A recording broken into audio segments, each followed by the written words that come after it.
This module unpacks three ideas that are at the core of federalism: self-rule and shared rule, division of powers. These are the foundational ideas underpinning federalism. These ideas lie behind decentralization as well, but not as pronounced as in federalism. Put simply, different orders of government do different things, some on their own, some together. This who does what of division of responsibilities defines federalism. In some policy areas, the regional governments have the final say, in others, the central government, and yet in others, they share power. This power is composed of three political functions of the trias politica: legislative, executive, and judiciary. In federalism, regional states have all three functions to varying degrees. In decentralization, we see a weaker application of the same federal principle, and we see more of the executive power devolved to regional and local levels, and some limited legislative powers required for the administration of these devolved policy areas. Now, all this talk is a big part of federalism, of course. Some might say this is what federalism is. But if we take a broader and a more holistic view, governments, constitutions, law do not function in isolation from the people. Ours is not a world inhabited by governments. It is one inhabited by people. And it is the people who are subject to multiple orders of government. Therefore, we cannot fully capture federal thinking without looking at the people. People who live in different countries with multiple orders of government and who deal with local, regional and central levels of government in their daily lives. The core idea here is that different issues, different political loyalties and different priorities guide the citizens' relationship with multiple orders of government. We can be different people when dealing with different governments. Okay, what does that really mean, being different people when dealing with different governments? Some of you might be familiar with a type of self-identification questionnaire that asks respondents, do you feel more British or Scottish? And have options like British only, Scottish only, both, more Scottish than British, more British than Scottish, and so on. This we see in Africa as well. One could feel more Nigerian than, say, Igbo, or the other way around, or feel both to varying degrees. Federalism provides an outlet for these divided sentiments and identification. Since citizens have to deal with different orders of government, having multiple identities is a natural state of affairs for federalism. Sometimes different component parts of our multiple identities could change with time. We might be more of a firebrand regional nationalist in our youth, but evolve towards a more conservative nationwide politics with age. So the results of self-identification questionnaires might be different when 25 years old and when 65. And sometimes the different component parts of our multiple identities could change with place. One might feel more British living in Edinburgh in Scotland, disagree with Scottish nationalist policies, oppose the separation of Scotland, and identify with Great Britain. But the very same person might change their views once they relocate to England. Here, in another part of the Union, it is not unlikely that the former supporter of British unity and opponent of Scottish nationalism might discover his or her attachment to Scottishness, something that was not an issue when surrounded by Scots in Scotland. But there is something else than just having multiple identities that are liable to evolve with time and place. Policy areas matter too. Different issues, priorities and loyalties guide our relationship with different levels of government. On some policy areas, particularly those that are closely related to identity issues like education and culture, we might hold strongly regionalist views, expecting the regional state to be the order of government with autonomy.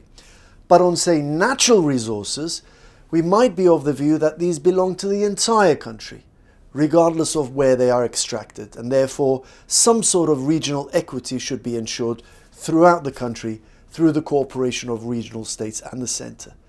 So depending on the policy area, we could be both centralist and regionalist at the same time, hence being different people when dealing with different governments. The division of power between the central, regional and local levels of government means that they all do different things. By extension, it also means that we expect different things of them. So the policy area in question matters in terms of our priorities, so our political preferences are not set in stone. For example, support or anger towards one level of government could easily spill over into the nether. So we might be incensed with what the central government has done in foreign policy, so we'll switch our support to another political party at the regional level.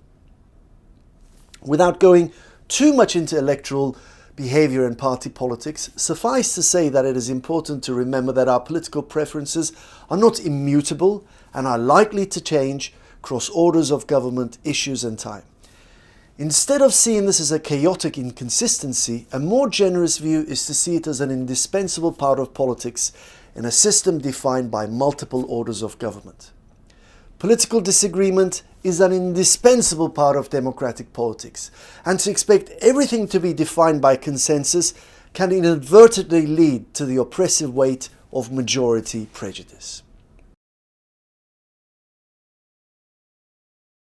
While federalism and, to a certain extent, decentralization often come with citizens with multiple identities, there is a territorial element here.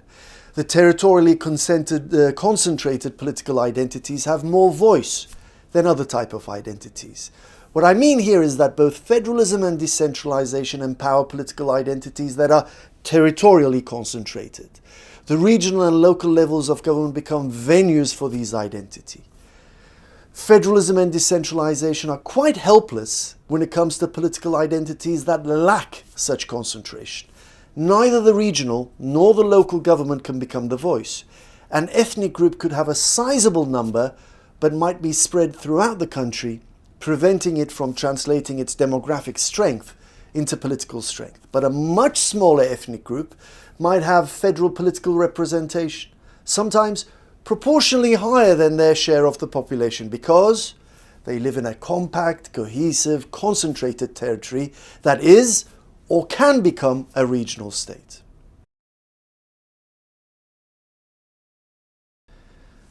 We had started this video lecture by saying that governments, constitutions, laws did not function in isolation from the people. At the same time, identities of individuals gain political meaning through representation. Different electoral systems emphasize different components of those multiple identities to play out. I don't want to start a detailed comparative discussion of electoral systems here, but at the same time, we cannot ignore the role electoral systems play in molding identities into political preferences. In very simple terms, we can have what is known as the first past the post system, that is single member electoral districts sending in the candidate with the largest share of the vote. Or we can have an electoral system of proportional representation. Seats within multiple member electoral seats would be divided between candidates based on the proportion of the votes they receive. First past the post tends to create fewer parties as it forces pre-election alliances seeking the largest share of the vote, quite simply because small parties cannot survive in this system. Proportional representation, on the other hand, tends to create a number of political parties, but often elections are followed by lengthy coalition-building negotiations because no single party can muster parliamentary majority. There is no hard-set rule to this, but the general tendency is that first past the post does not allow a full representation of a country's diversity, if that diversity is nationwide. But if the ethnic groups making up the country live in territorially concentrated form, it becomes easier to win the largest share of the vote in a single member electoral district. First past the post then leads to electoral strength, even if this is one part of the country. Proportional electoral systems, on the other hand, can capture nationwide diversity, but it will intensify the political rivalries at the regional level, with the risk of polarizing the relationship between ethnic communities.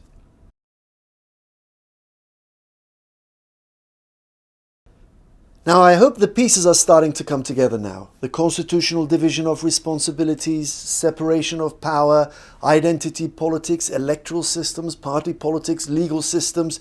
It seems we have to look at everything under the sun in order to make sense of federalism. Now, is that good or bad?